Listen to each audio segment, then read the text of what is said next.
Hola chicos, ¿qué tal? Mi nombre es Caterina Recuay.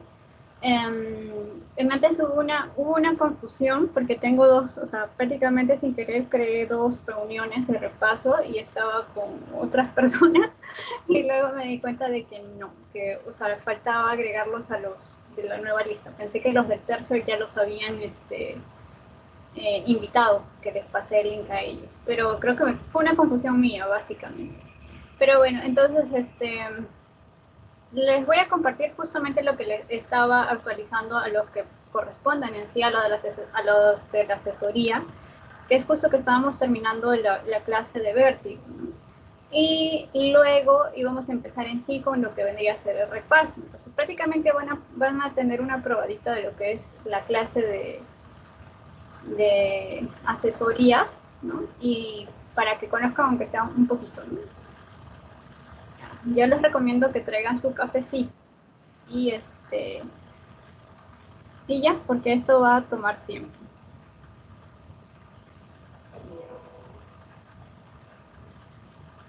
Bueno, por ahí mis asesorados me están preguntando si hay PPT para el repaso. Sí hay, y pues se los voy a compartir más tarde. Primero voy a terminar Vértigo con lo que vendría a ser a los asesorados para que ustedes también lo vean, los que no son parte de la asesoría también, y sepan pues prácticamente cómo es y ya si se animan las siguientes se inscriben, ¿no?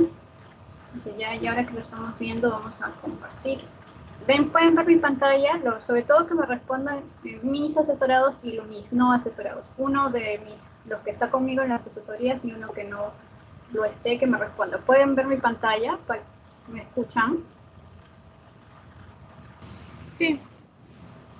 Perfecto. Entonces, por ejemplo, nos habíamos quedado con mis asesorados, justamente estamos hablando de la fisiología, de lo que vendría a ser la parte vestibular, ¿no? Estábamos hablando de vértigo, ¿no? Y habíamos hecho una diferenciación entre vértigo, mareo e inestabilidad. Vértigo, estábamos hablando acerca de que está asociado más al sistema vestibular, o sea, que el daño es en el sistema vestibular. Y cuando hablamos de mareos, ¿no? El mareo se identifica como una sensación de cabeza hinchada, sensación como si estuvieras borracho, ¿no? Sensación de vacío también le dicen, ¿no? Y esa sensación está más asociado a enfermedades sistémicas, a enfermedades endocrinas y enfermedades cardíacas. Por ejemplo, el mareo se puede identificar como, por ejemplo, el presíncope o el síncope de las arritmias, ¿no? Mientras que la inestabilidad, estamos hablando ya de un compromiso del sistema piramidal y el sistema extrapiramidal, y con eso relacionamos un sistema nervioso más superior, ¿no? Hablamos del cerebro, sistema nervioso prácticamente central, ¿no? Y cuando hablamos del sistema vestibular, ahora sí, como les había dicho, el sistema vestibular va a tener varias partes, ¿no? Desde la parte externa, ¿no? O la parte periférica del sistema vestibular y la parte central del sistema vestibular. Les estaba diciendo justo a mis alumnos que vamos a acercar el grafiquito. Creo que sí está grabando, ¿no, chicos? Que yo no lo puse a grabar, pero sí que lo puse a grabar. Le agradezco. Sí, está grabando. Sí, gracias. Ya, entonces, vamos a acercar. Cuando hablamos prácticamente del sistema vestibular de su parte periférica, hablamos desde la cóclea y los canales semicirculares, porque ustedes se acuerdan que el octavo par, ese se llama el nervio estatoacústico, ¿no? Entonces, como es estatoacústico, quiere decir que tiene dos funciones principales: estato de equilibrio y acústico de interpretar los sonidos, ¿no? Para darnos un significado de lo que estamos escuchando. Entonces, ¿quién se encarga de recepcionar sonidos? Pues la cóclea, ¿no? Y va a tener su nervio, que es el acústico. ¿Quién se encarga de la función vestibular, del equilibrio? De ese se encargan los canales semicirculares, y de ahí va a salir prácticamente el nervio vestibular, ¿no? Entonces, la conjunción de estos, ¿no? Vamos a ver que cada uno de estos va a tener un núcleo al que va a llegar cuando se acerca a la médula, ¿no? Que esta es la médula oblonga, la parte de abajo.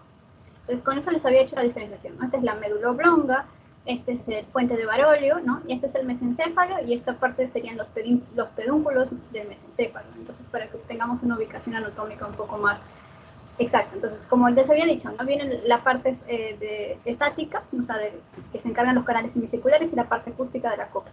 Ambos van a llegar a un núcleo específico dentro de la médula. El acústico llega a sus núcleos superior e inferior, mientras que los canales semicirculares, dando origen al nervio estato, ¿no? Va a tener 4, ¿no?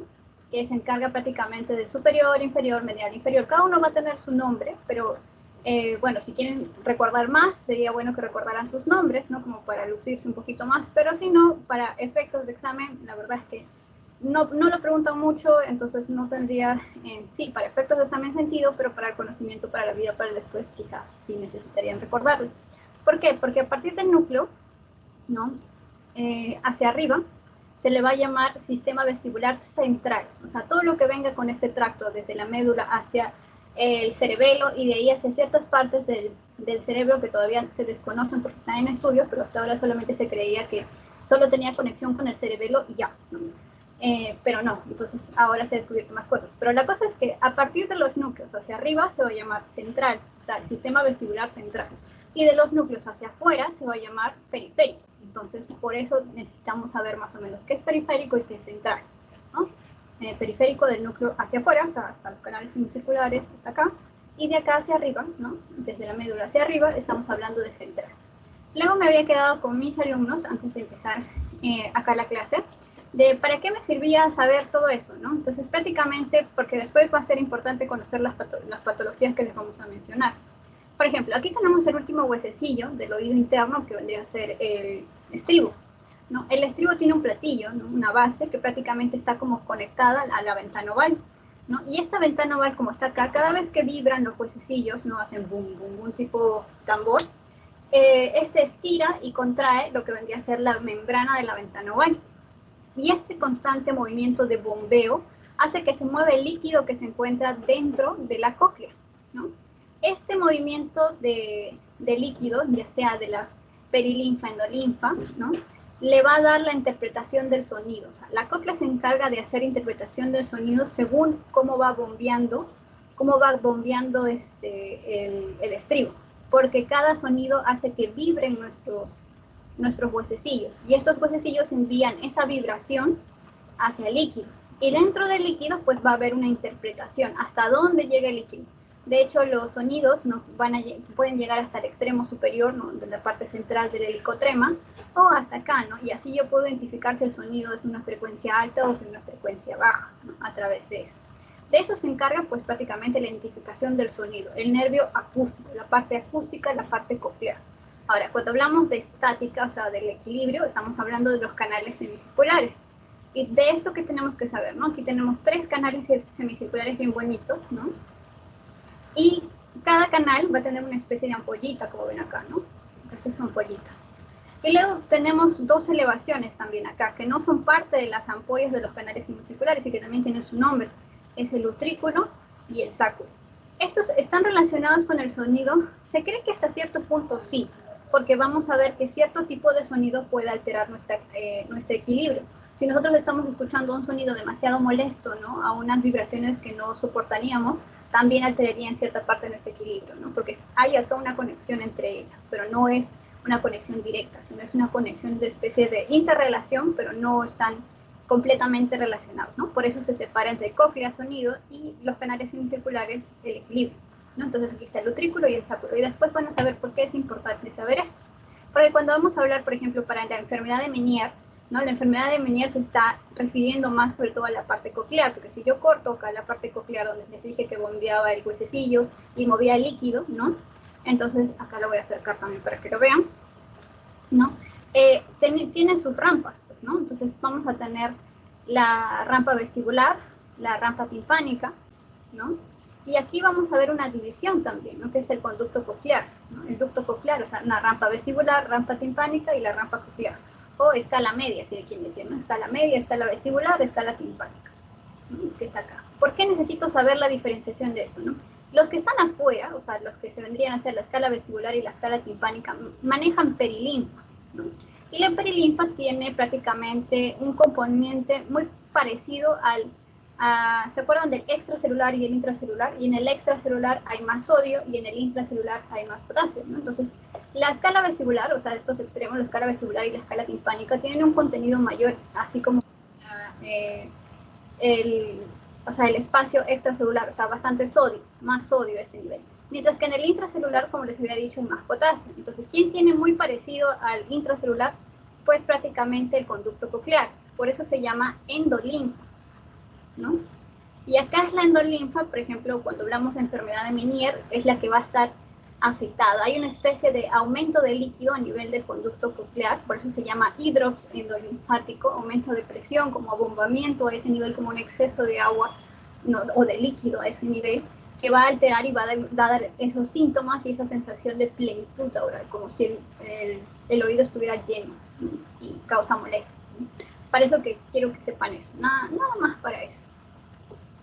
Y ya, pues prácticamente estos van a vibrar a ciertas pues, ¿no? membranas tectónicas, van a enviar y van a identificar los sonidos también, ¿no? Pero es para que sepan más o menos así a grosso modo. Ya, entonces si nosotros queremos hablar el sistema vestibular, porque estamos hablando de equilibrio, no del coclear, porque el coclear es sonido, ¿no? Entonces diríamos, ¿cómo llega? ¿No? Llega prácticamente a través de los receptores del movimiento que vendrían a ser ¿quiénes? Las crestas y las máculas, ¿no? O sea, las crestas y las máculas van a ser los receptores del movimiento para el sistema vestibular, ¿no? Mientras que para, ¿cómo se llama? Para la cóclea era el órgano de Corti, ¿se acuerdan? El órgano de Corti para el sonido era ese, pues, ¿no? Mientras que su receptor de sonido, mientras que el receptor para el sistema vestibular, para el sistema de movimiento, o sea, interpretación de movimiento y equilibrio son las crestas y las máculas. Y dentro del aparato receptor periférico, después de las crestas y las máculas, se va a ir a lo que vendría a ser a los núcleos vestibulares que les estaba hablando, ¿no? Está el superior, el inferior, el medial lateral. Luego de eso se va a ir por la médula, ¿no? Y va a tener una relación con los nervios oculares, ¿no? Que vendrían a ser el 3, el 4 y el 6, que estaban justo ahí cerquita, ¿no? Entonces hay una red vestibulocular, ¿no? Por eso cuando hay cierta afectación en el sistema vestibular vamos a encontrar qué cosa, nistagmo, porque hay una afectación ahí, ¿no? Cierta afectación en la red vestibulocular.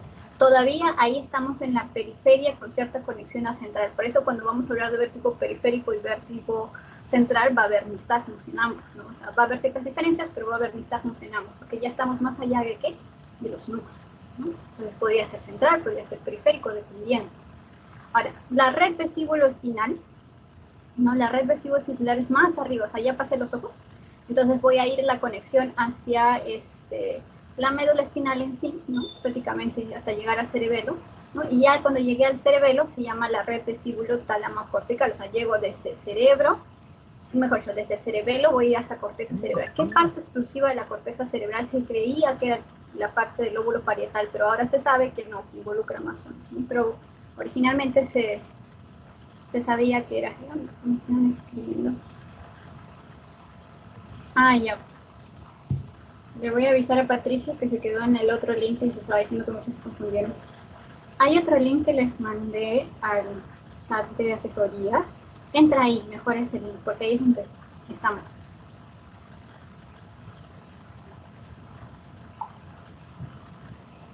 Ya, ahora, continuando, entonces, ¿cuál sería la estructura general? Prácticamente las referencias sensitivas, ¿no? Las crestas, las máculas, va a llegar todo de ahí, ¿no? Luego la integración de todo esto, desde la interpretación del movimiento, los ojos, ¿no? Se integra todo. Y luego la respuesta motora, pues, o sea, si mi cerebro ya lo interpretó, ya está viendo lo que yo estoy tratando de enviar la información, ¿no? De mi posición en el espacio a través de mis ojos, a través de mi sistema vestibular. Cuando llega ya la corteza hace la interpretación y manda la orden de lo que tengo que hacer. No sé, moverme para atrás, moverme para adelante, para no caerme, algo así, ¿no? Entonces, así es como sucede la estructura general.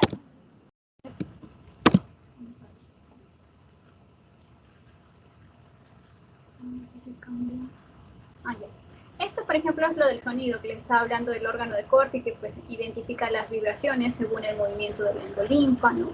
Y como les dije, del bombeo que ocurre con el estribo, va a llegar también a sus zonas, a sus núcleos, ¿no? Su núcleo superior e inferior. Esto solamente, el acústico solo tiene superior e inferior, mientras que el vestibular tiene 4 núcleos. A ver, ¿qué más? Parece que hay algunos que tienen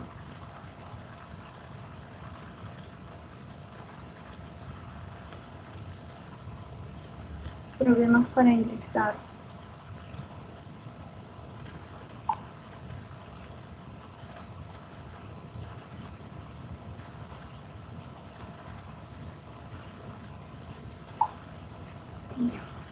Entonces, bueno, va a llegar a su parte de la médula, donde tiene que llegar después de enviar pues, la señal desde el órgano de Corti hasta su centro de la médula, ¿no? Su núcleo superior e inferior, luego lo va a llevar para el menisco lateral, y luego del menisco lateral se va a ir con el cananículo inferior, y luego se va pues, al cananículo superior, y luego llega el sonido, cuando hablamos simplemente de sonido, hacia pues, al lóbulo temporal, ¿no? Prácticamente en los surcos de Hertz, ¿se acuerdan? ¿No? Y entonces cada surco de Hertz también va a tener cierto posicionamiento de lo que ha interpretado, ¿no? Entonces desde los tonos bajos hacia los tonos medios y los tonos altos van hacia arriba y los tonos bajos hacia abajo, ¿no? Entonces más o menos cuando queremos hablar del sonido en vez de lo que vendría a ser el vestibular, que es prácticamente lo que nos interesa, ¿no? Porque el vestibular nos va a dar más el equilibrio. Entonces, ¿cómo organizamos nuestro equilibrio? El equilibrio se organiza de tres formas. El sistema visual, que se encarga de fijar la imagen, o sea, dónde estoy, dónde me estoy posicionando, ¿no? El sistema proprioceptivo, que se refiere a los músculos, tendones y piel, que identifica, ¿no? Y toca según la presión hacia dónde me estoy yendo, ¿no?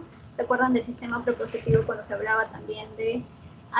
¿Se acuerdan cómo evaluamos el sistema proprioceptivo? Lo evaluamos con la maniobra de Romberg, ¿no? Hablábamos de Romberg positivo, Romberg negativo, etcétera, etcétera.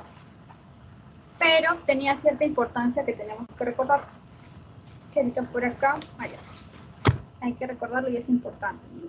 Entonces recordamos que el sistema proprioceptivo va a tener una parte consciente y una parte inconsciente, ¿no? La parte consciente es la que va a llegar hacia la corteza a través de los fascículos de Gold y Burdas, si se acuerdan un poquito de neuro, y la parte inconsciente va a llegar a través de la vía espinocerebelosa, ¿no? Entonces prácticamente otras vías. Pero el asunto aquí en el proprioceptivo es saber que sus receptores son los músculos, los tendones, por eso está en la imagen así. Vamos a poner el puntero. ¿No? Acá. El sistema visual, obviamente los ojos, los cuernos y los bastones, y el sistema vestibular, que es nuestra estrella del día, ¿no? Que habla desde el oído interno, el nervio vestibular y todo lo que se ha hablado acerca del neuro, ¿no? Toda la conexión. Y pues es importante lo que vendría a ser el sistema vestibular, porque ya les hablé que tiene una parte periférica y una parte central. Periférica cuando hablamos de los núcleos hacia afuera, hacia los canalículos, o hacia el oído interno, y central cuando hablamos cuando hay un daño de los núcleos hacia arriba, ¿no? Núcleo, médula y parte del cerebelo, o sea, hay un problema ahí. Y eso me ayuda a diferenciar también ciertos síntomas, ¿no? Cuando es periférico, vamos a ver que es más armónico, global o sistematizado, se le dice, porque vamos a poder repetir la acción, mientras que cuando hablamos del central, cuando le pedimos al paciente hacer la misma maniobra, las hace de manera diferente. Eso lo diferencia un poquito del central, ¿no? Entonces, no siempre, no es absoluto, pero por lo general se clasifica así. Cuando queremos hablar, o sea, cuando queremos evaluar, por ejemplo, el sistema vestibular, tenemos que anular pues las otras, ¿no? O sea, si yo quiero evaluar solo el sistema vestibular, sabiendo que el equilibrio depende de estas tres partes, yo le pido al paciente que cierre los ojos, ¿no? Le pido al paciente que cierre los ojos y también le pido que se mueva, o sea, levante los pies para que yo evitar el contacto con el sistema proprioceptivo, tanto consciente como inconsciente. Entonces, cuando yo quiero evaluar el sistema vestibular van a haber dos maniobras interesantes, ¿no? Que prácticamente van a ser los índices de Badani, ¿no? Y la maniobra de Württemberg, si es que por ahí lo han visto. Después les voy a explicar a mayor detalle para no quedarme acá en la diapositiva y atrasarnos más, ¿no? Mientras que el sistema proprioceptivo tiene las maniobras de, ¿se acuerdan de Romberg, ¿no? Romberg positivo, Romberg negativo, porque se encarga más del sistema proprioceptivo. Ahora, como les había hablado, los receptores vestibulares, ¿quiénes son? Prácticamente las máculas y las crestas, ¿no? Las crestas están, o sea, las crestas ampulares están en las ampollas, están las ampollas de los canales semicirculares. Los canales semicirculares van a ser tres, ¿no? Tres en cada lado. Pero ¿cómo van a estar dispuestos? ¿Cómo van a estar colocados? Pues vamos a tener dos en dirección vertical y uno en dirección horizontal, ¿no? Esta es la parte horizontal y esta es la parte vertical. Pero no son tan verticales en sí, ¿no? Entonces por eso van a tener nombres, ¿no? El vertical que está hacia arriba se le llama anterior o superior, ¿no? Y el vertical que está hacia abajo se va a llamar posterior. Entonces, superior porque está hacia arriba, ¿no? O anterior porque está más adelantado que el posterior. ¿Me escuchan? Bueno. Entonces vamos a tener, como les digo, ¿no? Este es de un lado de una oreja, ¿no? Una oreja. Entonces vamos a tener dos verticales y un horizontal. Si sumamos, pues en realidad serían 6, ¿no? De tanto derecho a izquierdo. Pero imaginemos que solamente estamos viendo una oreja, ¿no? Entonces serían dos verticales y un horizontal. ¿Qué más? ¿Qué más? Ah, acá lo podemos ver, ¿no? Más claro. en esta imagen que dice B. Vamos a acercar un poquito. ¿No? Entonces tenemos acá, ¿no? Los dos verticales que se ven así y el horizontal que lo estoy viendo echado desde la cabeza hacia arriba del paciente, ¿no? Y vamos a ver que tiene una disposición también importante de 90 grados y la de acá de 90 grados. Entonces, si ustedes se acuerdan de física, vamos a hablar de suma de vectores, así es como se interpreta el movimiento, ¿no? El de acá, el vertical anterior o superior, que está acá, va a trabajar con el plano del conducto posterior de la otra oreja, o sea, son coplanarios. Este de acá va a trabajar con el contrario, pero con el posterior. O sea, si este es ¿cómo se llama? La cresta ampular, ¿no?, de los conductos semicirculares, el vertical anterior va a trabajar con el vertical posterior de la otra oreja. Y lo mismo con el de acá, ¿no? O sea, el vertical anterior de esta oreja va a trabajar con el vertical posterior de la otra oreja. En los horizontales, bueno, normal. ¿Por qué? Porque vamos a ver suma de vectores. O sea, si yo acá, en la suma de estos vectores que está de azul, la suma de estos vectores me da 0, ¿no? Y el 0 significa equilibrio. Está en reposo, no está caminando, no está en movimiento. El de acá también, ¿no? Se anulan por vectores. ¿Por qué es importante que la disposición natural fisiológica esté así? Porque cuando yo me balanceo, o sea, si yo levantara la cabeza hacia arriba, ¿no?, estaría emitiendo o ejerciendo una fuerza, ¿no?, que hace que ¿cómo se llama?, esté estimulada el receptor de acá. Entonces, porque me estoy yendo hacia adelante, el conducto semicircular anterior está yéndose hacia adelante. Entonces, para ver una respuesta, ¿no?, de mi cuerpo y saber que se está yendo hacia adelante, hay una respuesta desde acá, ¿no?, para que mi cuerpo se levante. O sea, intentan siempre estar en equilibrio, de acá, son contrarios. Eso es lo que, para eso es más o menos este gráfico. Y ahora las máculas. ¿Dónde están las máculas? Las máculas no van a estar en las crestas, las máculas están más abajito, que vendrían a ser el utrículo y el sáculo, ¿no? Entonces, el utrículo y el sáculo me van a servir porque me van a dar cierto tipo de aceleración o interpretación de movimiento. O sea, no, me olvidé de mencionarles que en las crestas, ¿no?, ya que se hacen esta anulación por vectores, se va a encargar de los movimientos de aceleración angular o rotacional. O sea, cuando muevo la cabeza, ¿no?, hago el sí o el no, o el más o menos, se encarga de interpretar eso las crestas angulares, ¿no?, dependiendo hacia qué oreja o hacia la derecha o la izquierda me estoy moviendo, porque se encarga de los movimientos rotacionales.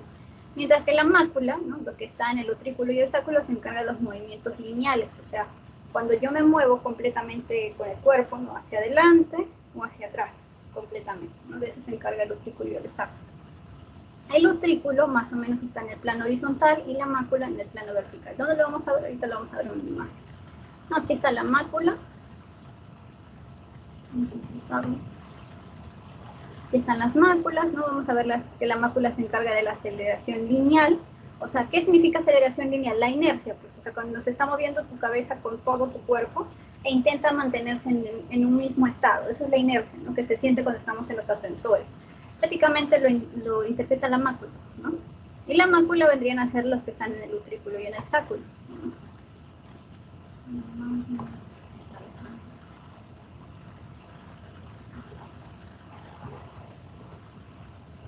Ya. Entonces, la mácula va a tener una disposición horizontal, como están viendo acá, mientras que la mácula del sáculo, ¿no?, las máculas son estas cosas moraditas que parecen como tajadas de naranja, ¿no? Esas son las máculas, ¿no? Esta estructura de acá redondeada va a ser el utrículo y este que está más lejos, el sáculo. La mácula del utrículo, ¿no?, va a ser tal, y la mácula, que vendría a ser esta cosa morada, del sáculo, que es esta envoltura de acá, ¿no?, va a ser más vertical. ¿Y qué son estas cosas que parecen dedales, parecen no sé qué, parecen pesas, ¿no? Y estas cosas que parecen pesas son las crestas, que están en las ampollas de los canales semicirculares, que son las crestas ampulares, ¿no? Y que estas se encargan de identificar la aceleración angular.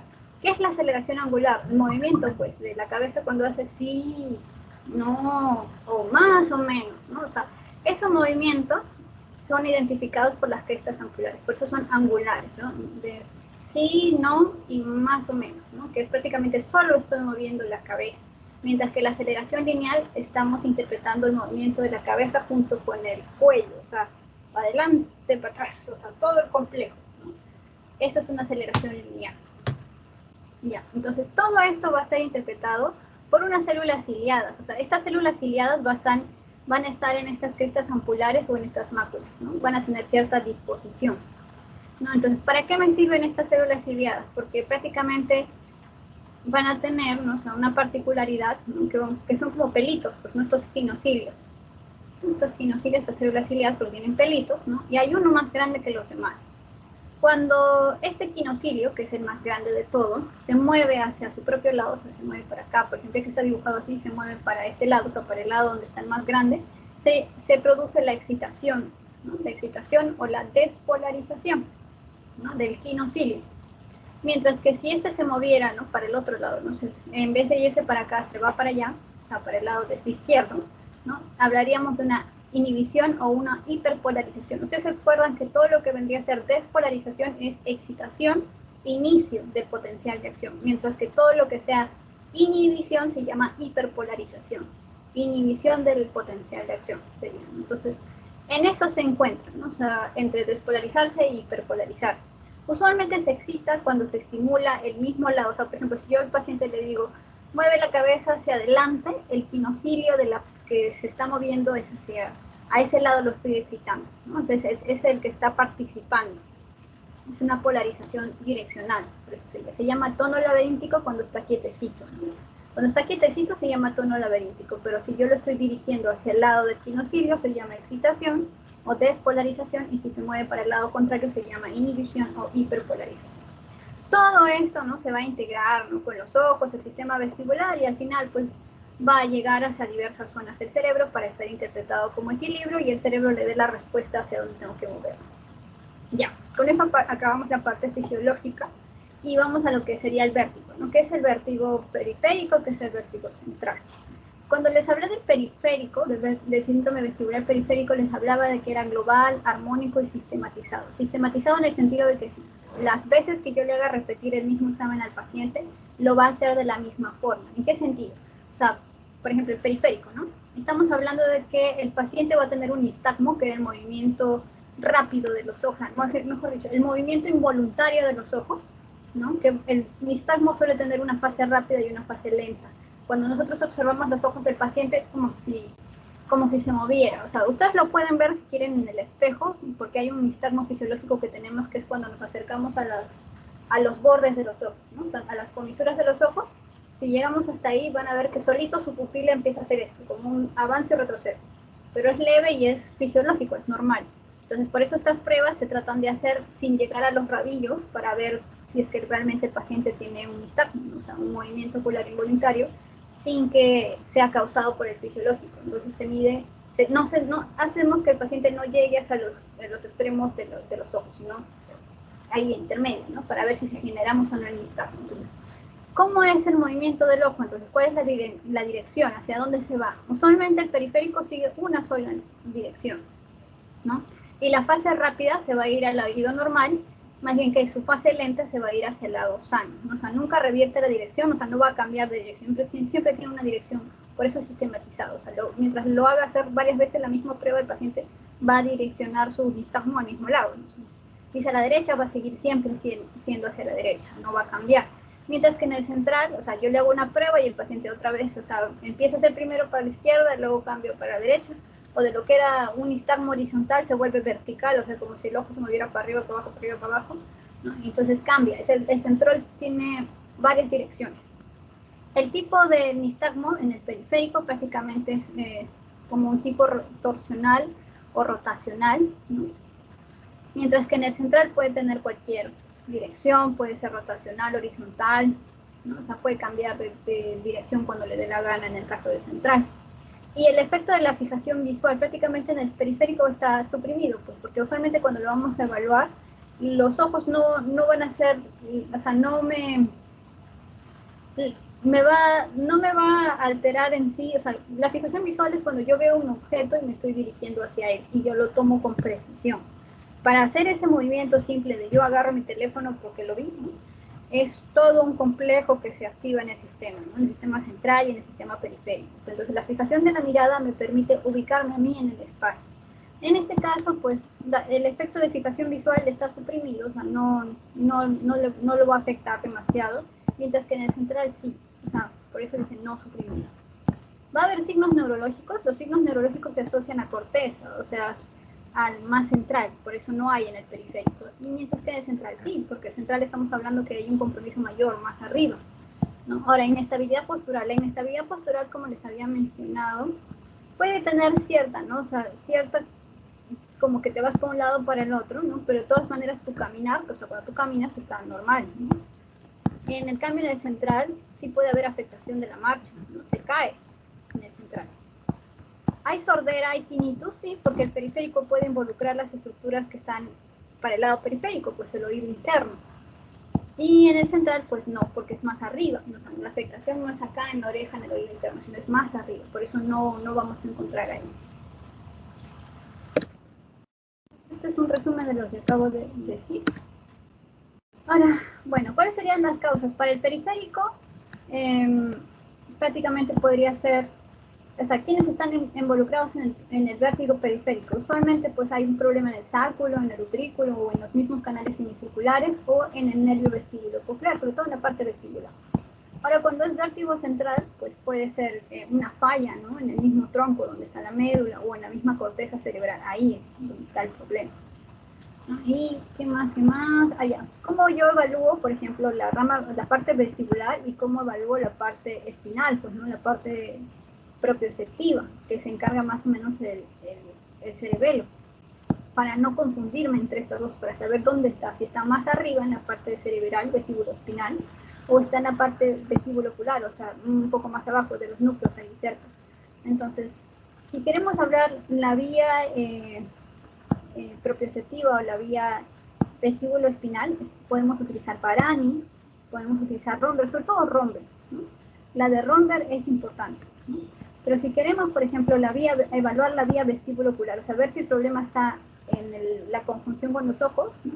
Podemos evaluar lo que vendría a ser el nistagmo, pues, ¿no? Porque la vía vestíbulo ocular estamos hablando del nistagmo.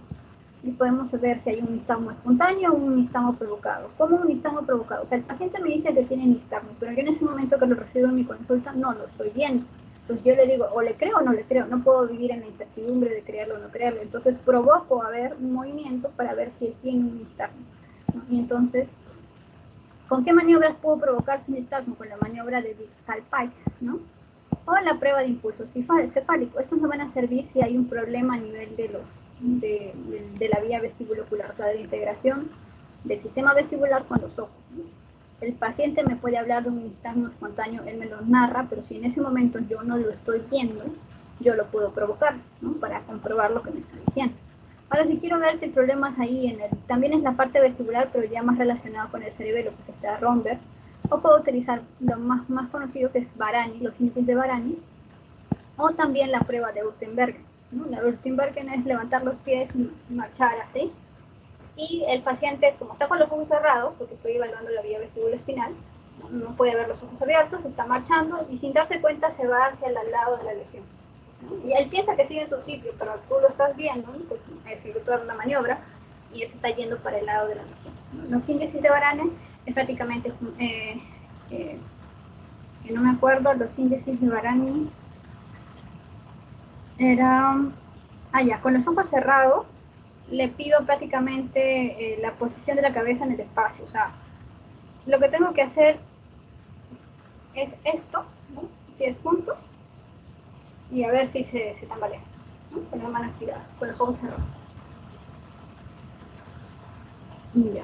Entonces, el nistagmo espontáneo, a espontáneo al que me refiere el paciente que tiene, yo no lo he visto, pero puede ser nistagmo espontáneo, o puede llegar ya con su espontaneidad del nistagmo, así llega a la consulta ya moviéndose sin que yo lo haya provocado, ¿no? También puede ser, ¿no? El periférico, tiene bifásico porque tiene una fase rápida y una fase lenta, ¿no? Y el central puede ser cualquiera de los dos. El movimiento es horizontal rotatorio, ¿no? Mientras acá puede tener cualquier tipo de movimiento, dirección unilateral, acá multilateral. Y usualmente el nistagmo espontáneo, o sea, que el paciente tiene en su casa sin que nadie se lo provoque, sin que yo no se lo provoque con alguna maniobra postural, para ser periférico suelen durar menos de 4 semanas, mientras que el central suele durar más de 4 semanas. O sea, ese nistagmo espontáneo que el paciente tiene sin que nadie lo provoque. Ahora, si yo no le creo al paciente, mejor dicho, no es que no le crea, sino que no llega a mi consulta y no lo estoy viendo, entonces tengo que provocarlo para comprobar lo que me está diciendo. Entonces hago las maniobras de Dix-Hallpike, o la prueba de impulso cefálico, ¿no? Y voy a ver, ¿no?, todos los movimientos. ¿Cómo son? Usualmente va a sentir cierto vértigo acompañado del nistagmo cuando hablamos del periférico, ¿no? Puede cambiar un poco de dirección, ¿no? Es transitorio, porque lo estoy provocando, mientras que cuando yo le hago la maniobra para ver, ¿no?, el nistagmo se queda, no se calma, supuestamente tiene que durar unos segundos, unos minutos nada más, pero en el central se queda persistente, no se calma cuando le hago lo induzco un nistagmo postural. Entonces, ¿cómo es el test de impulso? El test de impulso prácticamente es como se ve en la imagen, acá lo voy a acercar, ¿no? Acercar. Tomo la cabeza del paciente, ¿no? Lo fijo con mi mano y lo giro de manera rápida, no es que lo agarro suavecito, no, rápido sin romperle el cuello, obviamente, rápido pero con cuidado, ¿no? Moviendo todo en juego. Y se supone que cuando yo le pido que fije su mirada en mi nariz, o sea, mira mi paciente, mire mi nariz, y que le digo que no deje de fijar la mirada en mi nariz mientras lo estoy moviendo yo. Y esto sería, pues, la prueba de impulso negativa, ¿no? Porque normal, está normal. La prueba de impulso normal se supone que sigue fijando la mirada a donde le he dicho que se fije, que es mi nariz. Ahora, ¿qué pasa, ¿no?, si yo hago lo mismo y el paciente cambia, o sea, cuando le cambio de posición, giro su cabeza hacia un lado, en este caso el lado derecho, su mirada se va a la derecha y recién para tratar de compensar, sigue fijando hacia donde le he dicho que mire, que es mi nariz, ¿no? Entonces, este movimiento me da positividad para la prueba de impulso cefálico, ¿no? Entonces, ¿cómo se llama así? Los ojos se movieron con la cabeza, o sea, se mueve a la dirección donde he movido la cabeza, ¿no? Y luego intenta recuperar, ¿no?, mirando el objetivo, entonces esto sería positivo. Entonces hay un problema en el área vestibulocular. Ahora también tenemos, aparte del test de impulso, que se había hablado de la maniobra de Dix-Hallpike, ¿no? Que prácticamente esta maniobra es agarrar al paciente, colocarlo de cierta posición, ¿no? O sea, lo hecho, ¿no? Lo coloco de cúbito dorsal, ¿no?, pero con la cabeza ligeramente inclinada hacia un lado, ¿no? Acá lo tengo, lo movilizo. Y se supone que cuando lo tengo así, o sea, una vez que he hecho esto, lo estoy posicionando al paciente de un lado para el otro, lo he hecho de manera rápida, pero sin romperle el cuello, obviamente, ¿no?, sujetando su cuello para no causar una lesión. De manera rápida lo estoy colocando hacia atrás y voy a ver que se coloque el nistagmo, ¿no?, ya sea a la derecha o hacia la izquierda. O sea, lo que he hecho es agarrar la cabeza del paciente y tirarlo hacia atrás, ¿no? De tirarlo hacia atrás he girado su cabeza así, rápidamente hacia un lado para generar un movimiento de nistagmo. Hacia donde se vaya la posición del nistagmo es donde debe estar la lesión.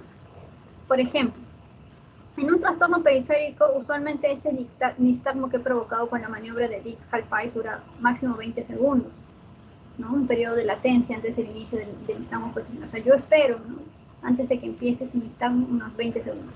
Lo he echado, espero, y se manifiesta. Mientras que en el central, apenas lo eché, ya aparece el nistagmo. Por eso no espero nada, ahí sí se ve. ¿Cuánto dura? Dura menos de un minuto. O sea, rapidísimo, son 30 segundos más o menos. Y el central dura más de un minuto. Se fatiga y se va con la repetición. O sea, si yo lo vuelvo a hacer, vamos a repetir el mismo maniobra de Dix-Hallpike en el mismo paciente. Sí, aparece el nistagmo, ¿no? Espero 20 segundos, aparece. Y mientras más lo sigo repitiendo, ya se va como que fatigando el movimiento, por así decirlo. Mientras que en el central no. Incluso puede cambiar hasta de dirección, porque saben que el central, el nistagmo puede ser bidireccional, o sea, vertical, puede ser horizontal al mismo tiempo. Y la intensidad del vértigo en el periférico es más aparatoso, ¿no?, más grave. La sensación de, ay, me mareo, me caigo. Mientras que el central no tanto. Ya. Entonces, aquí tenemos una preguntita para ver lo que hemos hecho. Entonces, paciente que consulta por nistagmo espontáneo. O sea, ¿qué examen auxiliar le voy a pedir para evidenciar su origen, ¿no? O sea, ¿qué quiero decir con eso? Que si tengo un nistagmo espontáneo, o sea, el paciente me está diciendo, doctor, tengo un nistagmo espontáneo. Y yo ahorita no lo estoy viendo. Entonces, ¿qué prueba auxiliar le solicitaría al paciente, ¿no? ¿Qué examen auxiliar le solicitaría para evidenciar su nistagmo? el origen, si es periférico o central. ¿Alguien quiere responder? ¿El test de impulso cefálico? Sí. Aquí estoy viendo, tengo un mensaje que no sé si... También están los chicos que invité que no son de mi asesoría, ¿cierto? ¿O solo están los chicos de mi asesoría?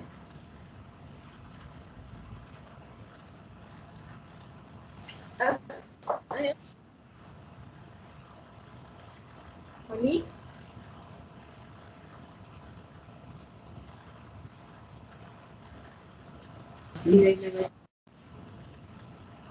Pues si quiero saber lo que me están diciendo. Lo que pasa es que tuve 2 reuniones con el mismo nombre y creo que estoy en una reunión. ¿No estoy en dos?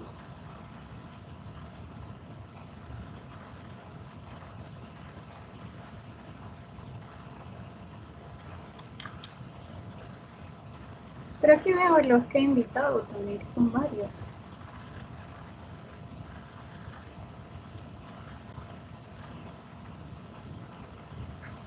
Porque están que me dicen que no... Ya empezó, les envié una invitación, pero no me han respondido. Creo, o sea, que creé dos reuniones con el mismo nombre sin querer y ya hubo una confusión, pero sí, o sea, les envié la invitación ahora al que estoy, porque estoy viendo que sí los tengo como invitados, pero no han ingresado. Ahorita los voy a solicitar unirse, porque ya los tengo como invitados.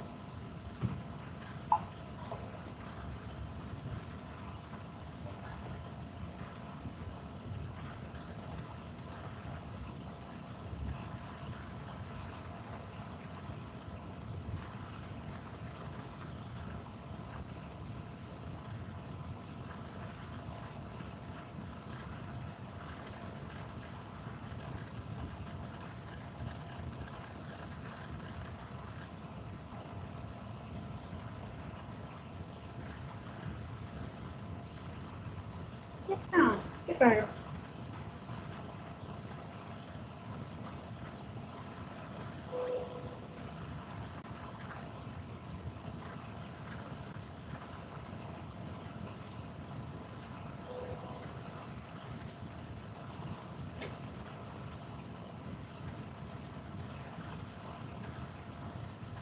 Entonces ahora continuamos, porque ya les envié, o sea, ya les había enviado la invitación. Ah, solamente faltan 3, creo.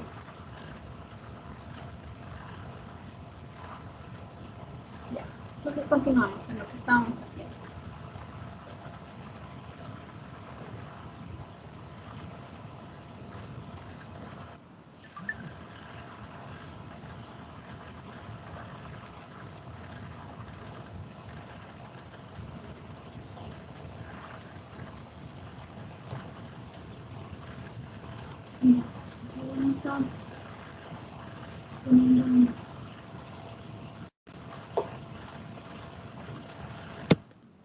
Vamos con las patologías. Ya vimos maniobras, cómo lo podemos diagnosticar, ¿no?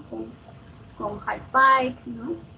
O sea, sobre todo si quiero comprobar el ISTAC, ¿no? Si quisiera ver la vía vestíbulo-espinal, o sea, lo que está relacionado con médula, qué cosa hago, pues puedo utilizar los índices de Badani, ¿no? O la prueba de Urtenberg, que son 2 pruebas que se utilizan para prácticamente la parte vestibular que está relacionada con la parte espinal, o sea, la parte de la médula. Y la que está relacionada con la ocular, pues es el discal pipe o la prueba de impulso cefálico, ¿no? Recordar eso. Ahora vamos con la patología que debería ser vértigo postural paroxístico benigno, ¿no? Entonces, lo que vendría a ser vértigo paroxístico benigno, pues prácticamente sucede en personas mayores, por lo general, ¿no? O mayores de 40 o mayores de 65 años. ¿Cuál es su clínica? ¿No? ¿Cómo se manifiesta? Prácticamente es una sensación de vértigo, o sea, una sensación que todo me da vueltas, ¿no? Asociada al nistagmo, ¿no? Y que se asocia sobre todo a movimientos posturales. Cuando me echo, cuando me levanto de manera brusca, siento esta sensación de vértigo y nistagmo. Y puede presentarse en cualquiera de las 3 formas. ¿Por qué formas? Porque es un vértigo postural paroxístico benigno, o sea, que está relacionado con quiénes. Pues obviamente si vamos a hablar de vértigo, que está relacionado con el sistema vestibular está asociado con los canales semicirculares. Los canales semicirculares son tres, ¿no? Dos verticales y un horizontal. Los verticales son superior e inferior, y pues el vertical es vertical, ¿no? Entonces puede haber cualquiera de los tres. Puede ser un vértigo postural paroxístico benigno superior, o sea, vertical superior, vertical posterior o horizontal, ¿no? Son tres formas. ¿Y cómo voy a saber cuál es cuál? Ustedes me preguntarán, o sea, ¿cómo? Pues, ¿no? Prácticamente, si yo tengo vértigo, sospecho, ¿no? Sospecho, el paciente me está diciendo su clínica. Siento vértigo acompañado de que mis ojos como que se mueven y yo pierdo la fijación un poco, y solo cuando me echo así brusco o cuando cambio de posición bruscamente, que es el cuadro clínico del paciente, ¿no? Entonces, yo para ver, ¿no?, su nistagmo, primero, ¿no?, o para ver ¿cómo se llama? Si hay un problema, sobre todo en los canalículos verticales, hacemos la prueba de distal pike, ¿no?, que vamos a inducir el nistagmo, porque ese nistagmo me va a indicar dónde está la lesión, ¿no?, si es periférico, si es intral, ¿no? Entonces, la prueba de distal pike me va a ayudar a ver los canales semicirculares verticales. Y la prueba de McClure me va a ayudar a ver lo que vendría a ser el canal semicircular horizontal, ¿no? Entonces, pero sabemos que los verticales son dos, hay un superior y un posterior, ¿no?, o anterior o posterior, si quieren poner así. En el canal anterior, ¿no?, prácticamente los ojos se van a mover de manera geotrópica. ¿Qué quiere decir geotrópica? ¿Recuerdan que cuando yo hago distal pike, prácticamente yo tiro al paciente hacia atrás, ¿no? Su cabeza está completamente hacia atrás, entonces sus ojos van a hacer un movimiento, ¿no? Si es vertical, va a ser un nistagmo así, ¿no? Un nistagmo así. Y este nistagmo, la parte más rápida, va a apuntar hacia el suelo. Entonces, por eso se llama geotrópico, porque se va en dirección de la gravedad. Mientras que el agiotrópico quiere decir que mientras está achado así y se estoy provocando su nistagmo, prácticamente el movimiento está hacia arriba, ¿sí? Y eso se llama agiotrópico porque se aleja de la gravedad, ¿no? Entonces, la mayoría de veces el vértigo postural paroxístico benigno, que tiene este cuadro clínico que les estoy diciendo, es un paciente más o menos de 65, 50, 40 años aproximadamente, que va a tener esta sensación de vértigo acompañado de nistagmo cuando cambia de posición, ya sea cuando se echa o se levante. La mayoría de casos es por producto de falla del canal posterior, ¿no? Hay un problema en el canal posterior en donde los otolitos, ¿no?, los otolitos se desprenden. ¿Qué son los otolitos? Un carbonato de calcio, ¿no?, que supuestamente está ahí pegado a la parte superior sobre los quinocilios, pero a veces estos piedritas o estos otolitos del carbonato de calcio se desprenden, ¿no?, y al desprenderse pues van a generar que se queden pegados en la parte del canal, o sea, dentro de los mismos canales semicirculares, o que se queden en la parte de la ampolla, que es la parte de los pupilolitiasis, ¿no? Después se llama cúpulo-canalolitiasis. Cuando se va ya fuera hacia los canales, se llama canalolitiasis, y cuando se queda ahí en las ampollas se llama cúpulolitiasis. Por lo general, el posterior, o sea, lo que tienen que saber del vértigo paroxístico benigno es la clínica, y que la mayoría de casos es posterior. ¿Y cómo lo voy a diagnosticar entonces? O sea, ya prácticamente sé que es un vértigo paroxístico benigno porque le he hecho la prueba de distal pike. Me ha hecho la identificación de que el problema es en el canal semicircular vertical. He visto su nistagmo y me dice que es el canal posterior. Entonces, distal pike me identifica. Diagnóstico. Prueba diagnóstica, distal pike. Ahora, ya sé que es el canal semicircular posterior. ¿Y qué hago? ¿No? ¿Qué hago el paciente? ¿Cómo lo trato? Podemos darle tratamiento con la maniobra de Epley o la maniobra de Simon.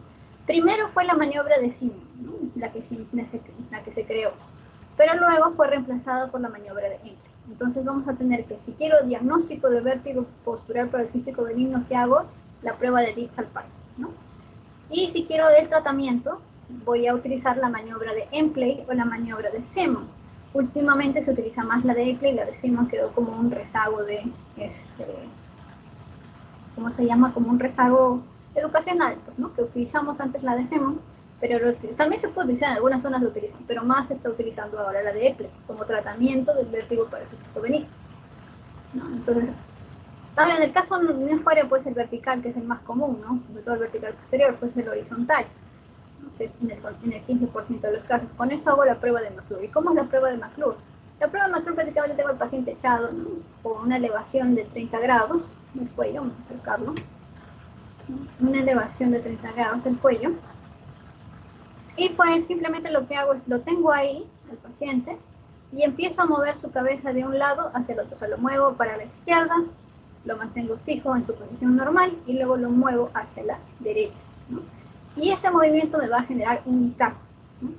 Y dependiendo hacia dónde es más intenso, porque como estoy viendo el horizontal, no me va a identificar al oído sano o al oído afectado. Es más intenso hacia el oído más sano, ¿no? Cuando es agiotrópico, o es más intenso el oído afectado cuando es agiotrópico. Bueno, la cosa es que he identificado con qué diagnóstico cualquiera de estos dos tipos de vértigo paroxismal, sino con la prueba de distal pipe para ver los verticales, o la prueba de McClure cuando quiero ver los horizontales. Y si quiero dar tratamiento, o sea, ya sé del canal posterior qué tratamiento le doy, usualmente utilizo la maniobra de Enckley o la maniobra de Simmons. Si fuese el horizontal, últimamente se está utilizando la maniobra de Lempert. Pero usualmente, como el más frecuente es la prueba, es mejor que es el vértigo postural paroxístico benigno del canal vertical posterior, pues la maniobra de Enckley como tratamiento es la que se está utilizando. Aquí está la maniobra de Enckley. O sea, esto de acá, en verdad, se los explicaría, pero como estamos en la situación de repaso y faltan los demás temas, no lo voy a explicar a grandes rasgos. Simplemente es prácticamente el movimiento, ¿no? La maniobra de Enckley, tengo que echar al paciente, lo coloco hacia un lado, luego de colocarlo hacia un lado, espero un momento y luego giro su cabeza hacia el otro lado, ¿no? Y luego de girarla, pues trato de que el paciente gire con todo su cuerpo, haciendo de que termine mirando hacia el suelo la cabeza, pero el cuerpo está hacia un lado, y luego lo hago que se siente de manera rápida. Entonces, esto se llama maniobra de reposicionamiento como tratamiento, porque estoy volviendo a su lugar a la piedrita, al otolito que se ha salido. Y la maniobra liberadora de Simmons, prácticamente el paciente está sentadito, ¿no? Se va para un lado mirando hacia arriba, y luego, o sea, rápidamente le digo que se eche así para un lado, pero mirando hacia arriba, que se levante de nuevo y se vaya hacia el otro costado. Entonces, haciendo esto, puedo utilizar como libero donde estaba puesto. No lo vuelvo a su sitio, por eso se llama maniobra liberadora. Simplemente lo muevo del lugar donde estaba, donde está afectando, o sea, donde está presionando, pero no lo estoy devolviendo a su sitio. Por eso simplemente se llama maniobra liberadora, pero no es reposicionamiento. El reposicionamiento es de Enckley. ¿No? Les puede venir preguntas así. Y no les diga maniobra de Enckley, sino les diga maniobra de reposicionamiento. O que no les diga maniobra de Simmons, sino maniobra liberadora. Entonces, más o menos como para que lo sepan. Ahora, otra patología común, la neuritis vestibular. ¿Qué significa neuritis? O sea, se inflamó el nervio vestibular, ¿no? Entonces, por eso acá en el dibujito vamos a ver que es la rama de la parte de los canales semicirculares, que es la rama vestibular, la que está irritada, la que está inflamada, ¿no? Una neuritis vestibular. Usualmente es unilateral, como dice acá. Destaca que sea unilateral, es un lado, no va a ser bilateral, usualmente es un solo lado. ¿Qué tengo que saber para identificar el cuadro clínico? Pues el paciente me va a venir con un antecedente, ya sea que tiene un proceso, ha tenido hace un par de semanas una gripe, ¿no? Una gripe muy fuerte, un proceso respiratorio alto, o sea, de vías altas, faringe, ¿no? Garganta, ¿no? Un proceso respiratorio alto, o, por ejemplo, tiene una reactivación del virus de la varicela zoster. O sea, los que han tenido varicela, ustedes saben que el virus nunca se va, el virus se queda guardado en sus ganglios esperando a reactivarse alguna vez, ¿no? Si les baja las defensas. Entonces puede reactivarse esta varicela zoster que se guardó en tu ganglio, sobre todo en este caso está sobre todo está posicionado en el séptimo par, ¿no? Entonces el paciente lo va a saber que tiene estas posturitas, ¿no? Justamente en esta parte del oreja, en la parte del pabellón externo, ¿no? Entre el pabellón externo y el pabellón que está acá más interno, justo en esa zona, lo vamos a acercar un poco, ¿no? Está irrigado la parte de acá por el séptimo par.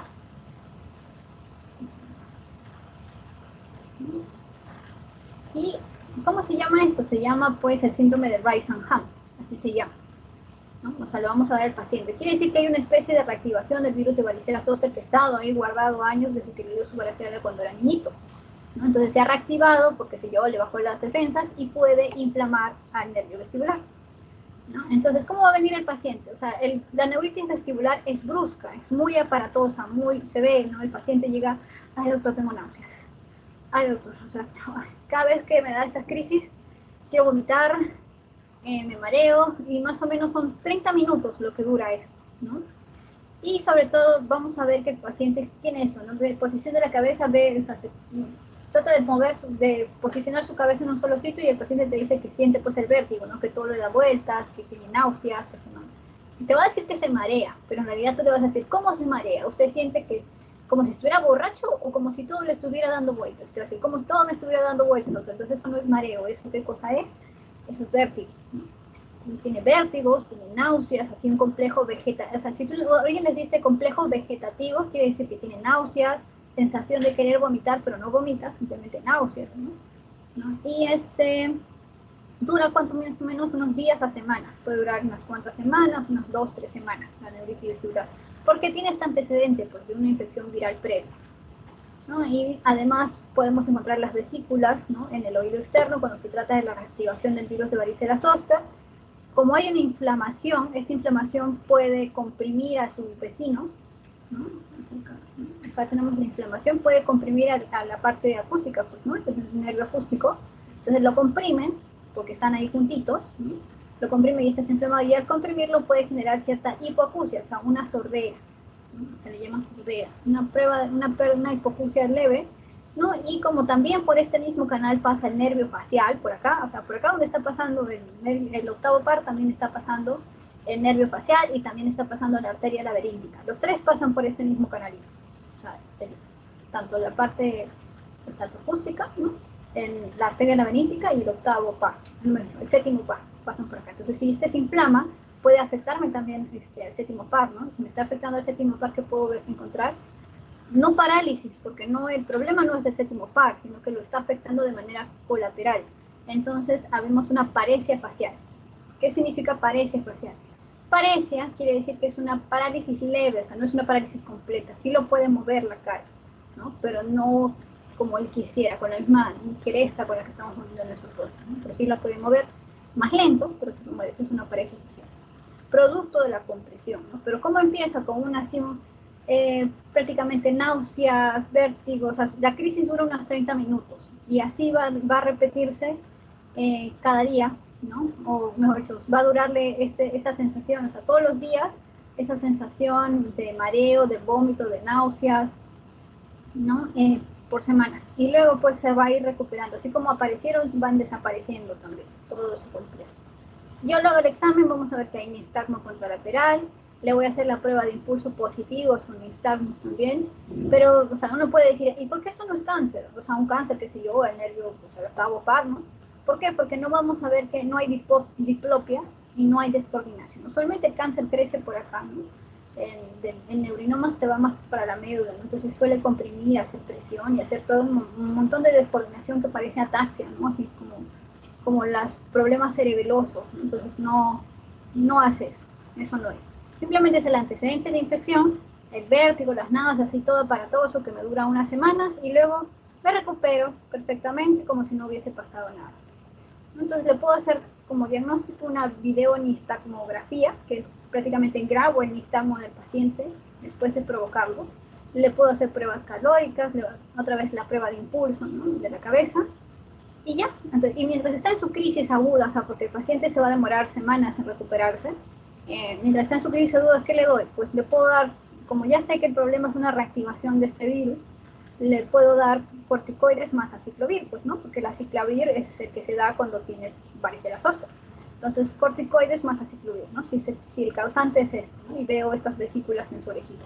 Pero si no, o sea, no veo estas vesículas, más bien está relacionado con un proceso respiratorio alto normal, simplemente le puedo dar prednisona por 60 miligramos día por 7 días y ya está, no hay más, para ayudarlo a combatir un poco sus síntomas y listo, pues, ¿no? O sea, usualmente no es muy recurrente y si hace rehabilitación postural, pues mejora su resultado funcional y no hay mucho problema.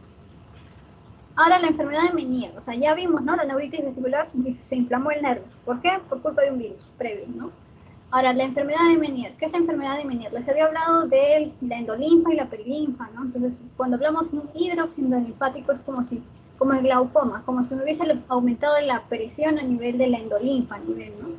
Ahí es el problema. No se sabe exactamente cuál es la causa, o sea, por qué se genera este aumento del líquido de presión en el nivel endolinfático. No se sabe si es un problema de producción, o sea, exceso de producción, o una obstrucción en la eliminación, porque como se produce líquido también se elimina, ¿no? Entonces, pero no se sabe cuál es en sí la causa exacta, pero la cosa es que está abombada esa parte, ¿no? Hay demasiado líquido y aumenta la presión.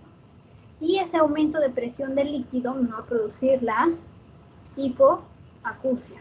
¿Por qué? Porque cuando hablamos de hidrocílico linfático estamos hablando del órgano de Corti, ¿no? Y el órgano de Corti que se encargaba de identificar los sonidos, ¿no? Estamos hablando de cóclea, en cierto punto. Entonces, ¿qué vamos a ver ahí? Hipoacusia, ¿no? Por el hidrocílico linfático. Y pues hidrocílico linfático, recuerden que la endolinfa va a circular no solamente por el helicotrema, sino también pues por los canales semicirculares, ¿no? Todo el líquido pasa por ahí. Vamos a acercarlo. Acá. Está el líquido de acá. Se abomba. Porque recuerden que todo esto está conectado, ¿no?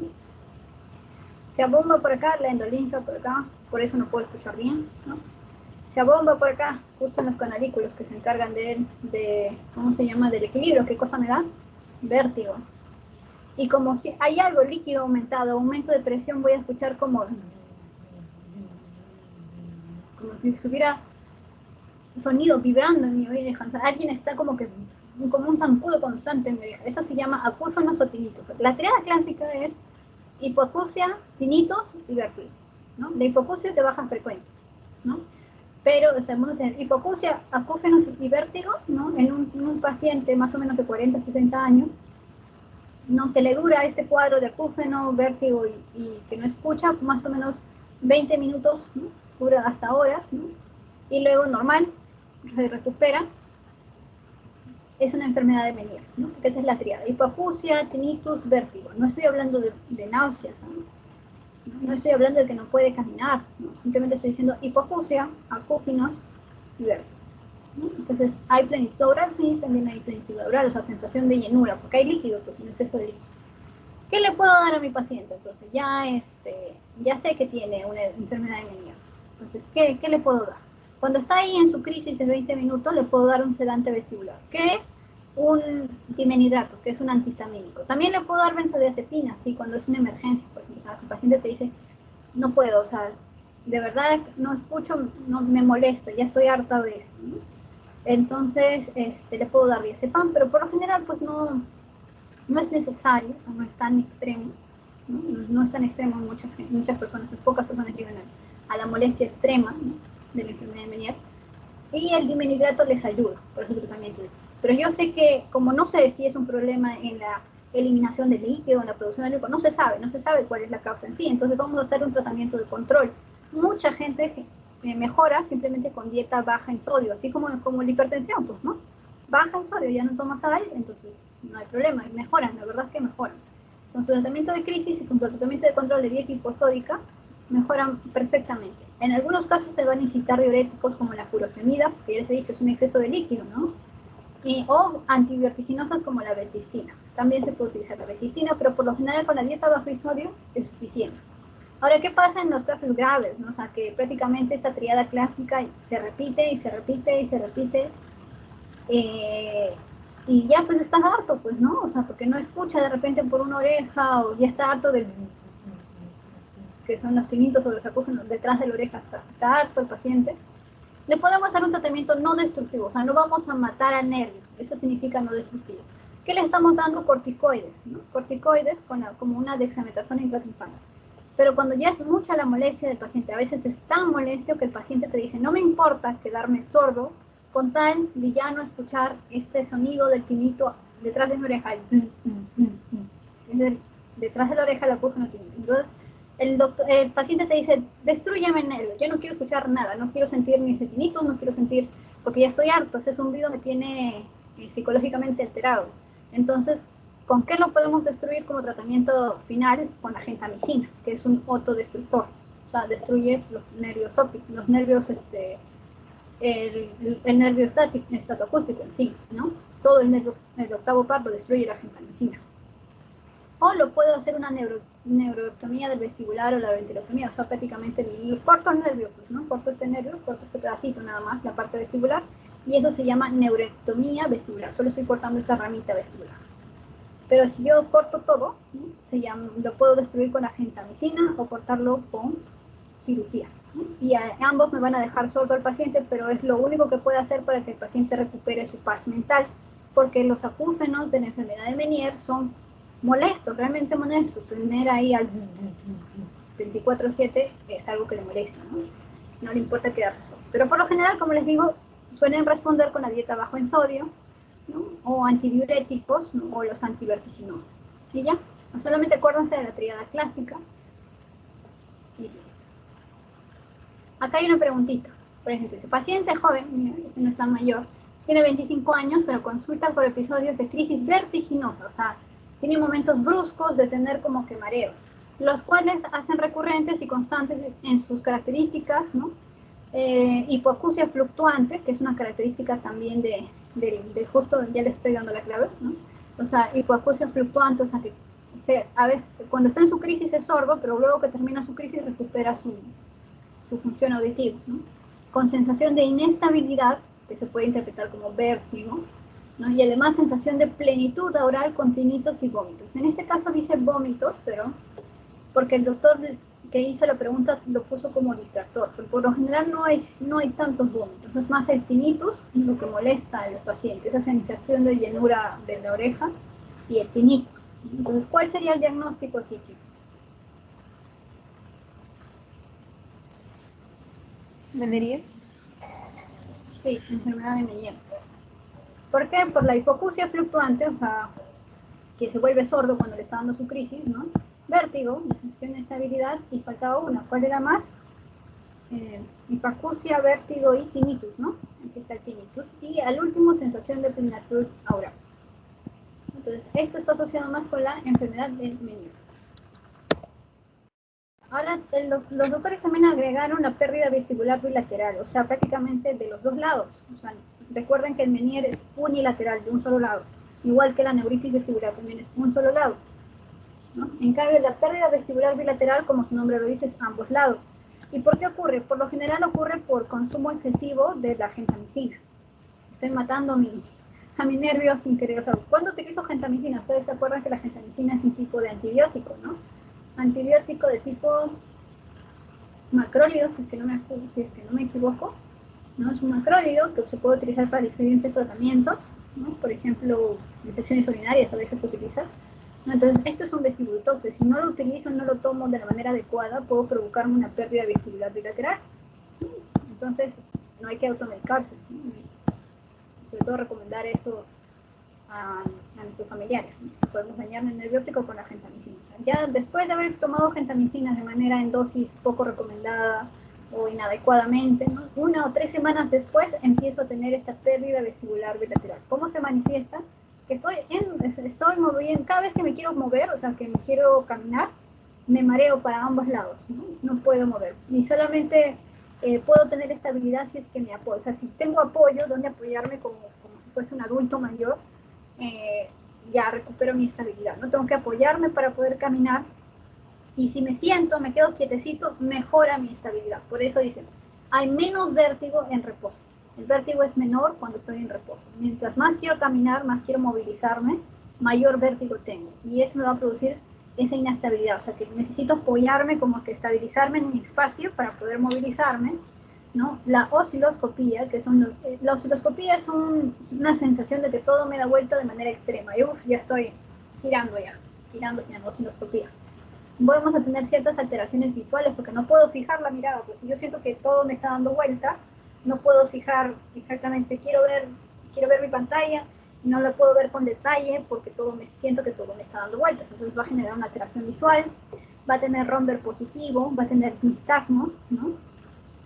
Va a ser menor, en este caso va a ser bilateral. El nistagmo no es tan destacable porque el nistagmo se mueve, pues, ¿no? Y no solamente siento que todo me da vuelta, sino que encima tengo nistagmo, se me mueven las pupilas, ¿no? Entonces se va moviendo así, se mueve, mejor dicho, se mueve mi iris, ¿no? Se mueve así, mejor no el iris, se mueve todo el globo, ¿no? Porque de eso es la alteración de los nervios que hacen los movimientos del ojo.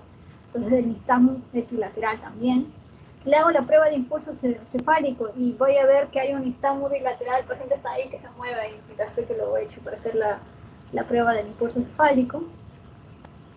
Y prácticamente, una cosa que le dicen a la pérdida vestibular bilateral es como caminar como si estuviera caminando en las nubes. O sea, cuando nosotros cambiamos de lentes por primera vez, sientes como que estás caminando así, ¿no? O sea, como si el piso estuviera ondulado. O sea, cuando recién estás probando tus lentes nuevos, hay una sensación de que tienes que estabilizarte y haces esto, ¿no? Como que tratando de estabilizarte. Ya, eso se llama la caminata de Dandy, así se lee, ¿no? Como caminar entre las nubes, ¿no? ¿Y cómo lo trato?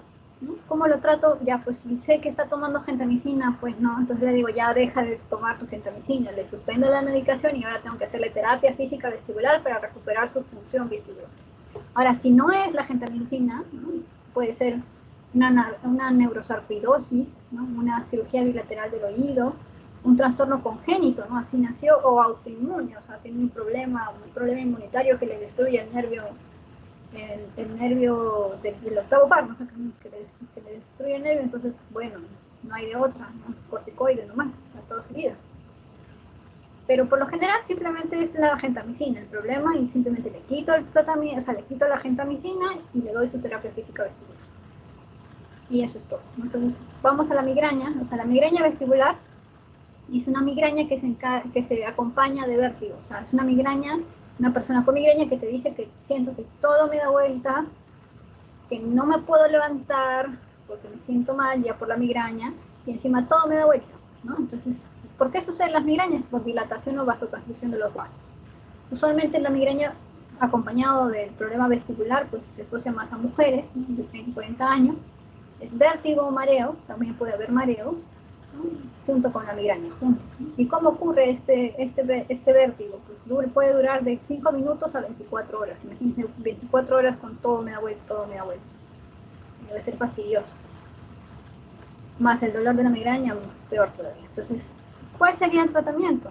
Ya sé que es producto de la migraña esta sensación vestibular. Yo ya lo sé. Y la causa de la migraña sabemos que está relacionado con la dilatación y la vasoconstricción de los vasos intracraneales. Entonces, para que se le quite la parte del vértigo central, porque ahora vamos a entrar al vértigo central, tengo que corregir pues la migraña. Entonces, ¿cómo corrijo la migraña? La mayoría de veces es modificar estilos de vida, o sea, evitar el estrés, evitar el alcohol, hacer ejercicio. Bueno, en el caso de la migraña no se puede hacer ejercicio, pero evitar el estrés, evitar el alcohol, ¿no? Evitar fumar, el tabaco, ¿no? Y ya y le doy tratamiento ya sea para detener su migraña, ¿no? O fármacos de control como el dilemidato, la metoclopramida, que van a evitar que yo esté mareada, ¿no? Mareada, que yo me sienta mareada de tanto vértigo, porque esta sensación de que todo me da vuelta me puede durar hasta todo el día, 24 horas, ¿no?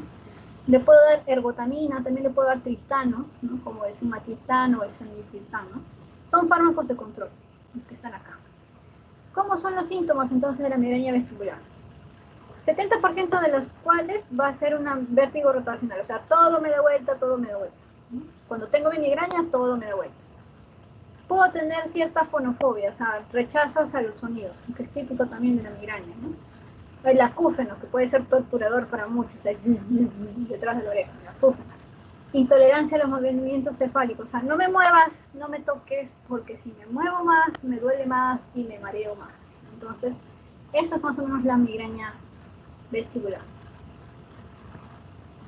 Tratamiento, cambio de estilo de vida, no te estreses, relájate, respira y pues control, ¿no? Con el hidrato, el metoclopramida. Ahora tenemos el infarto vertebrovascular. Entramos allá a los viejitos. Prácticamente los infartos o la insuficiencia es por la misma causa. Entonces, ¿cuál es el problema? Prácticamente está acá, pues en el sistema vertebrovascular. ¿Qué cosa es esto? Son las arterias vertebrales. Para atrás, ¿no? Estamos viendo para atrás. Las arterias vertebrovasculares. Las arterias vertebrales se unen y me van a formar la arteria basilar. La arteria basilar, cuando pasa el agujero magno, va a dividirse, ¿no? En la arteria cerebral posterior, ¿no? Y las comunicantes posteriores, y al final va a formar el famoso polígono de Willis, ¿no? Que está ahí en la base. Pero eso nos importa, no. Simplemente nos importan las ramas del sistema vestibular. ¿Por qué? Porque dentro de una de las ramas de las arterias vertebrales está la arteria cerebelosa posterior inferior, o la PICA, ¿no? Posterior inferior cerebral artery, ¿no? En inglés, ¿no? La arteria cerebelosa posterior inferior es la PICA, ¿no? Y así como hay una posterior inferior, tiene que haber una posterior superior, pues, ¿no? Pues, ¿dónde está la posterior superior? ¿Dónde está? Mejor dicho, si hay una posterior inferior, debe haber una posterior anterior, ¿no? O anterior inferior. Allá. O sea, si hay una inferior posterior, o sea, que está abajo pero atrás, debe haber otra que esté abajo pero adelante. Entonces está la AICA. O sea, tenemos a las dos, a la PICA y a la AICA. La cerebelosa anteroinferior, ¿no? O sea, que es abajo pero adelante, porque al final esta termina siendo o sea, su trayecto se va hacia la parte de adelante. Entonces es como si estuviéramos viendo la espalda de alguien, ¿no? Entonces, la cerebelosa anteroinferior se va a ir hacia adelante, por eso se llama anterior. Mientras que la cerebelosa posterior-inferior se va a quedar atrás, por eso se llama posterior-inferior.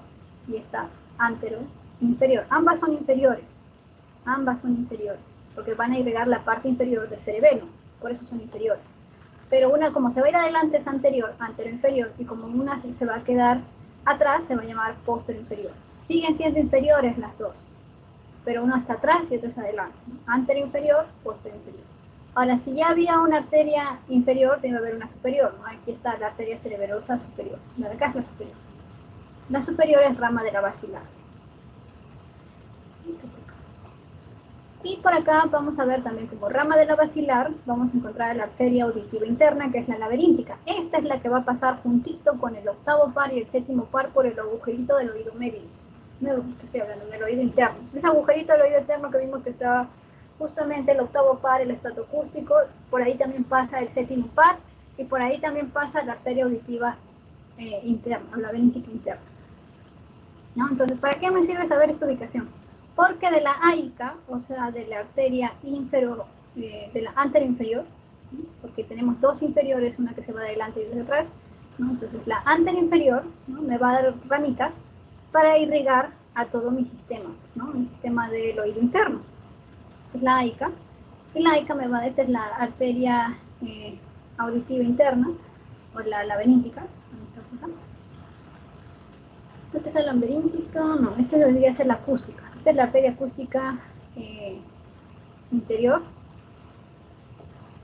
Acá.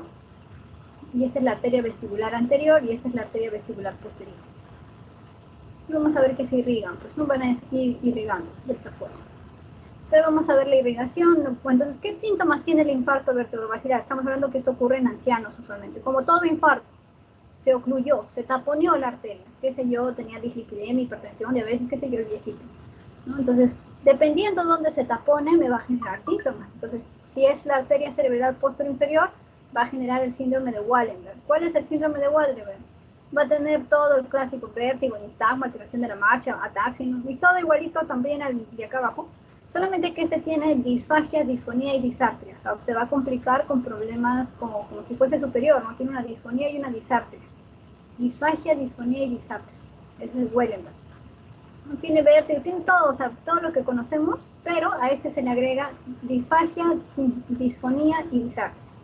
Ahora, hay otra que se llama la arteria cerebral superior, que es esta de acá, ¿no? Si se obstruye, si se tapona, va a generar el síndrome pontino superolateral. ¿Cómo es la superior? Superolateral. Igualito que el anterior, me genera los mismos síntomas, solo que este no tiene ni disfagia, ni disfonía, ni disartria. Puede tener Horner, vértigo, nistagmo, alteración de la marcha, un montón de cosas, ¿no? Pero no tiene disfagia, ni disfonía, ni disartria, la de casa. Y de ahí tenemos la que es el síndrome pontino inferior, porque estamos hablando de la AICA, ¿no? Que es la posterior, o sea, la anterior inferior, la AICA. Este sí, como estamos hablando de la AICA, que está acá, esta, ¿no? Me va a dar pues prácticamente una afectación entre el séptimo y el octavo nervio craneal. Puede haber un parálisis facial porque si me está afectando el séptimo va a haber parálisis facial. Si me está afectando el octavo, ¿qué cosa va a haber? Acúgenos, hipoacusia y bilateral. Esto viene por lo general, no mucho, como examen, porque de todas maneras todo depende de dónde se ocluye y es muy inexacto, ¿no? Es muy inexacto y los síndromes son distintos, ¿no? Simplemente es acordarse de la irrigación. Si es la AICA, pues séptimo octavo, cualquier síntoma del séptimo octavo. Si es la arteria cerebral posterior, o sea, la que saca la pica, me va a generar el Wallenberg, que tiene disfonía, disartria, disfagia y todo lo demás. Ahora, si es la arteria cerebral superior, o sea, la de acá arribita, ¿no? Tiene todo lo demás, pero no hay disfagia, no hay disfonía y disartria. Son igualitas, la posterior inferior con la superior. Tienen los mismos síntomas, solamente que se diferencia por esto, ¿no? La disfagia, la disfonía y la disartria. Y lo demás, 7º, 8º, y con eso ya sacan los síntomas por inercia. Ahora, si hay un infarto, hay insuficiencia. ¿Qué es insuficiencia? Quiere decir que es como el síndrome coronario agudo, ¿se acuerdan? O sea, si yo tengo una angina inestable, ya, una angina inestable es como la insuficiencia vertebral. O sea, no se ha taponeado completamente, parcial, medio que se quiere taponear y luego se destapone, entonces recupera su irrigación y no hay problema. Tiene los mismos síntomas que el anterior, simplemente que este remite, o sea, cesa, ¿no? Mientras que acá esto llega de emergencia el paciente con todos estos síntomas y no va a parar, o sea, su tratamiento va a tener que ser terapia física, un montón de cosas para poder superar este infarto. ¿Ya? Pero en el caso de la insuficiencia vertebrovascular, como es transitoria, ustedes se acuerdan del stroke, ¿no? Cuando se tapona completamente es un infarto, y cuando no se llama la TIA, ¿no? La transitoria, la isquemia transitoria. Entonces, igual, la insuficiencia vertebral es como una isquemia transitoria. Dura a lo mucho 24 horas y ya. Causa común en tercera edad, puede ser frecuente y recurrente porque tiene problemas, ¿no? Hay algo que lo está taponeando. Y también se puede presentar como evento anterior a tener un infarto. Y ya con eso terminamos lo que vendría a ser el eje, ¿no? Esto es un bulbus el neurinoma del acústico, pero ustedes no les han puesto como teoría. Entonces, la verdad es que no sé si decírselos para no sumarle más cosas a su mente, porque sé que tienen un montón que estudiar. Pero de todas maneras, ahí está, para que lo chequen. Ahora sí, vamos al repaso como tal, o sea, a los demás temas, porque ya con este ya estaríamos cubriendo. Vamos a seguir. ¿Qué le presentación?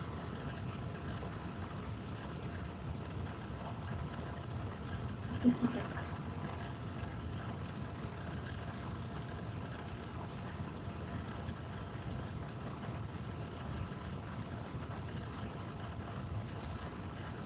Les comparto para que lo vean.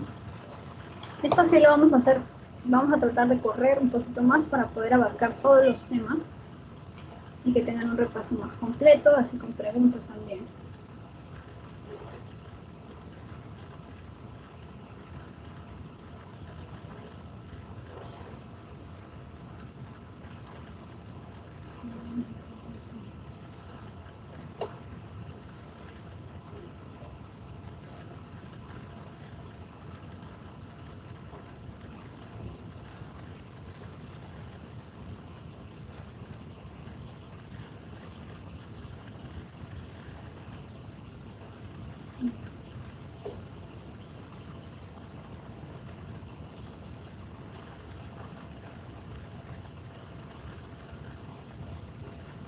Acá correspondería la clase de vértigo.